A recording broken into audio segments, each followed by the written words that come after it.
Você tem falado bastante sobre as Big Techs, Daniel, que claro que são cruciais para os Estados Unidos. Aliás, a gente viu a posse do Trump, né? Tava lá todos os caciques das Big Techs americanas.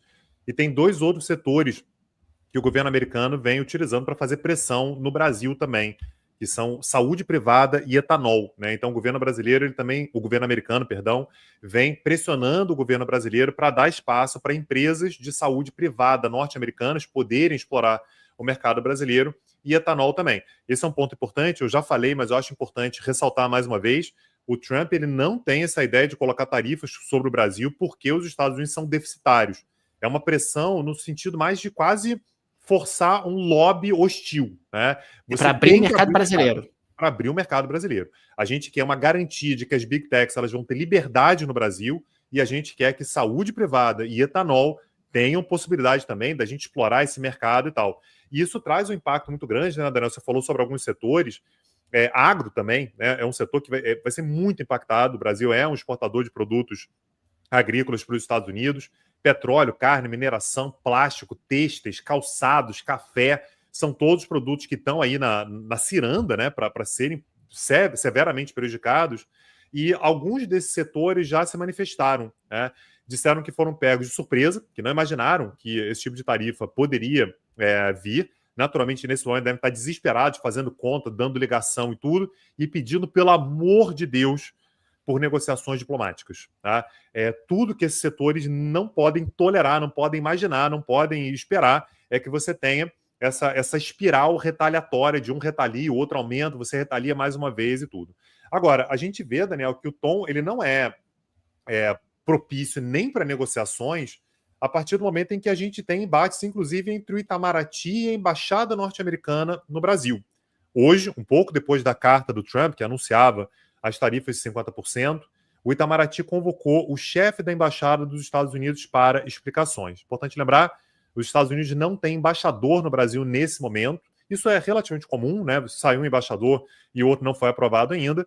Então, o senhor Gabriel Escobar é o encarregado de negócio, ele é o responsável interino pela embaixada e ele foi convocado pelo Itamaraty para explicações. Isso faz parte de uma linguagem diplomática, Daniel, que o mundo inteiro reconhece, que é no momento em que há um incômodo, no momento em que há uma afronta, você convoca o embaixador, na ausência do embaixador, o seu substituto, para prestar explicações.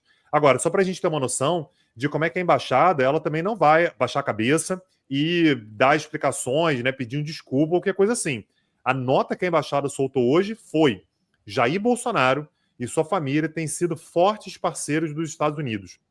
A perseguição política contra ele, sua família e seus apoiadores é vergonhosa e diz respeito às tradições diplomáticas do Brasil.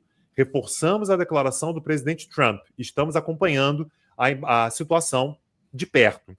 E a manutenção do discurso de que a justiça brasileira está sendo instrumentalizada por um governo impopular do presidente Lula, portanto, caçando ali os seus opositores, exatamente com objetivos políticos de passar por cima dessa impopularidade.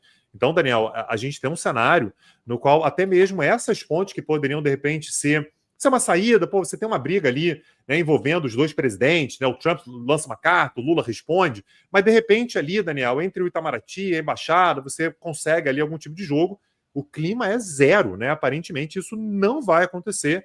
Nesse contato, portanto, a expectativa é que você tenha um avanço zero, né? Aparentemente nenhum avanço vai acontecer. Esse me parece um aspecto particularmente importante, porque no mundo ideal você teria o início de negociações, de conversas. Olha, gente, tudo bem, tal, vamos tentar baixar a bola, vamos tentar diminuir a temperatura. O que que vocês querem exatamente com esse tipo de movimentação? Vamos de alguma forma tentar encontrar aí um meio termo. Vamos tentar encontrar aí algum tipo de caminho intermediário, mas não tem clima para isso, né? E me parece que já não tem clima há bastante tempo. Quer dizer, foi um processo que foi se radicalizando ao longo do tempo. Para o presidente Trump acaba sendo interessante, porque ele acaba dando ali uma sinalização a quem está mais próximo dele do ponto de vista ideológico, também passa uma mensagem para outros apoiadores / puxa-sacos dele pelo mundo, olha, posso te ajudar também, hein, se você estiver enfrentando aí dificuldades localmente, é uma maneira dele aumentar a sua influência. E do outro lado, para o presidente Lula, num primeiro momento, poderia ser interessante, porque ele poderia pegar uma pauta nacionalista, poderia ali ter um adversário ou ter alguém para se antepor, né? Isso politicamente poderia ser interessante para ele. A gente viu isso no Canadá, né, Daniel? A gente acompanhou isso de perto aqui, né? No Canadá, no momento em que o Mark Carney começou a bater no Trump, ele cresceu em popularidade e ganhou a eleição, né? A diferença é que o Brasil não é o Canadá, né? Perfeito. Quer dizer, o Canadá tem um nível de importância para os Estados Unidos que o Brasil não tem. Ou seja, os Estados Unidos podem fechar a porta para o Brasil e a vida segue com impactos relativamente pequenos para os Estados Unidos. Com o Canadá não seria tão simples, né?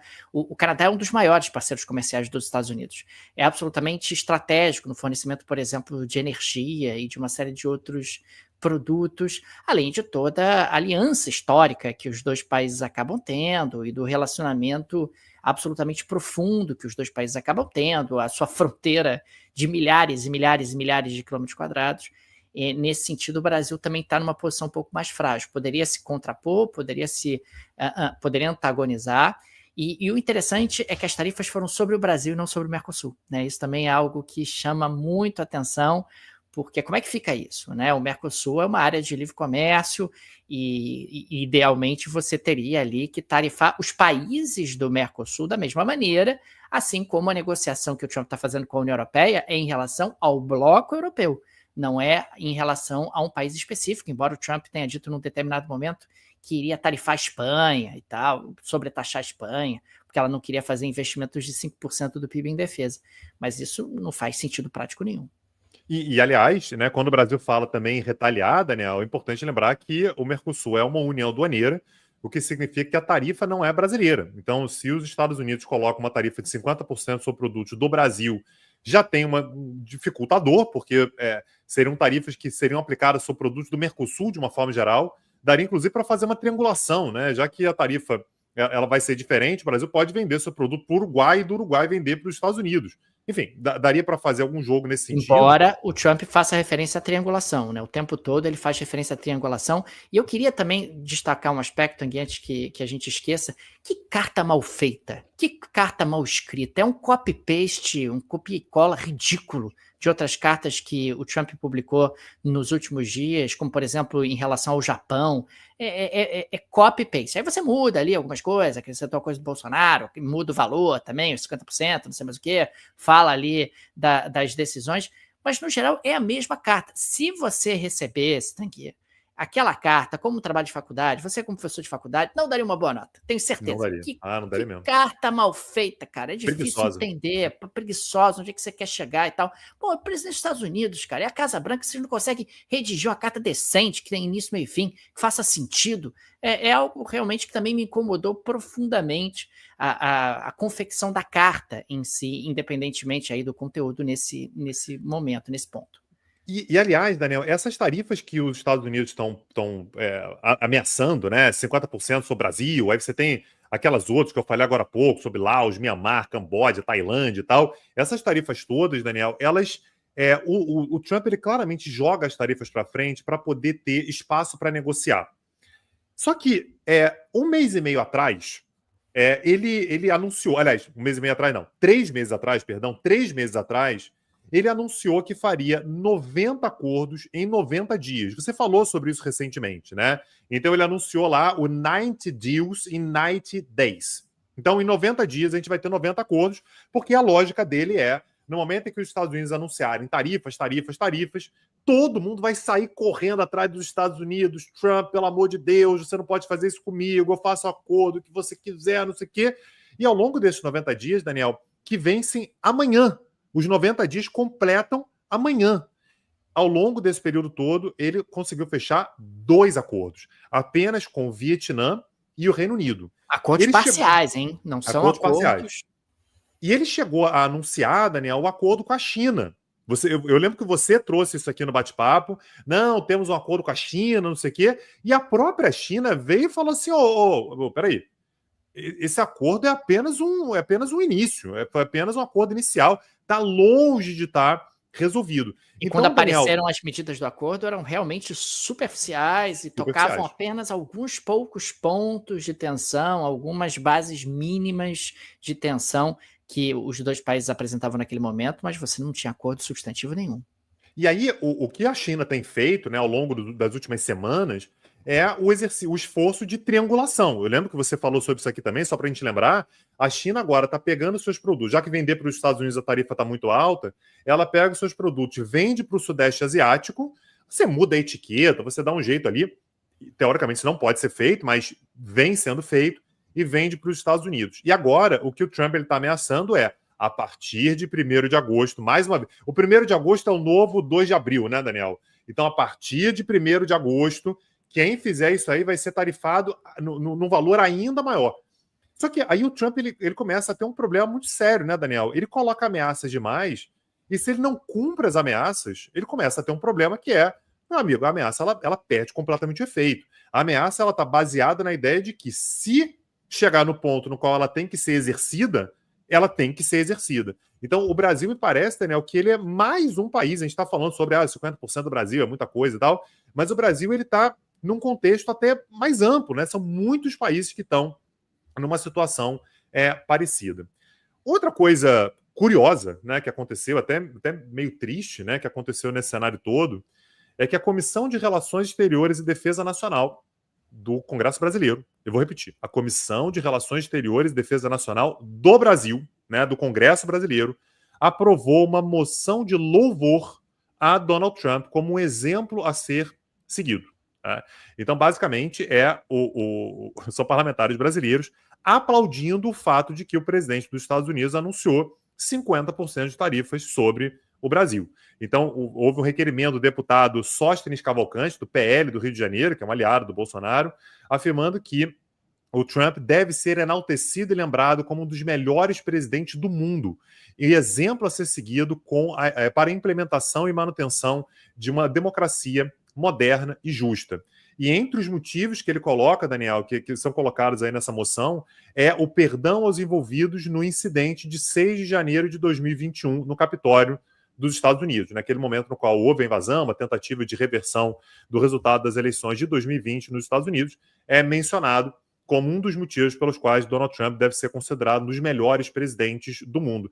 Naturalmente, aqui tem um paralelo com o 8 de janeiro no Brasil, claro que isso é instrumentalizado para o elemento nacional também, né, para o cenário nacional, mas é sempre curioso, né, Daniel, a gente vê a Comissão de Relações Exteriores e Defesa Nacional aplaudindo uma tarifa de 50%, que pode ser extremamente nociva, aliás, se confirmando, ela será extremamente nociva para os interesses econômicos do Brasil. Tanguy, acha que tem espaço para uma pequena geleia da Shakira hoje? Porra, Daniel, sempre tem, cara. Sempre é momento de geleia. Me conta o que você tem aí. Ou Tanguy, no dia de hoje, Donald Trump, sempre ele, recebeu o presidente da Libéria. Aí o presidente da Libéria começa a falar e tal. Tem vídeo isso, gente.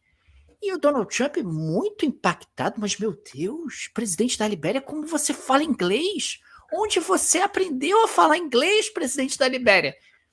Cara, o inglês é a língua oficial da Libéria. A Libéria, não, e a Libéria foi criada a partir dos Estados Unidos, né? Pelos 6 escravizados americanos que acabaram sendo enviados de volta para a África e fundaram esse país ali no oeste africano. Mas Donald Trump ficou em choque. Meu Deus, o presidente da Libéria fala inglês. Aí, num determinado momento, ele diz assim, você fala inglês melhor do que muita gente que está aqui nessa mesa. Eu acho que ele tentou dar uma melhorada ali, tentou dar uma consertada, né? Naquele jeito meio complicado, meio macarrônico dele. Mas o fato, Tanguy, é que Donald Trump ficou surpreso. Veja você Ô, Daniel Souza, se botar cada um dos dois para escrever uma carta, eu não sei não, viu, Daniel? Eu acho que o presidente da Libéria leva uma bela de uma vantagem sobre Donald Trump em termos de redação, viu? Porque o amigo escreve mal, cara, eu vou te contar. Então tá aí, o presidente da Libéria já tem aí uma vantagem. Aliás, a Libéria teve um ex-presidente que era o Jorge Weah, né? O ex-jogador de futebol, foi o melhor do mundo e tal, jogador do Milan e tudo, chegou a ser ex-presidente da Libéria. Não é ele agora, naturalmente, mas de qualquer maneira fica aí a geleiaça, né, de Donald Trump. Daniel Souza,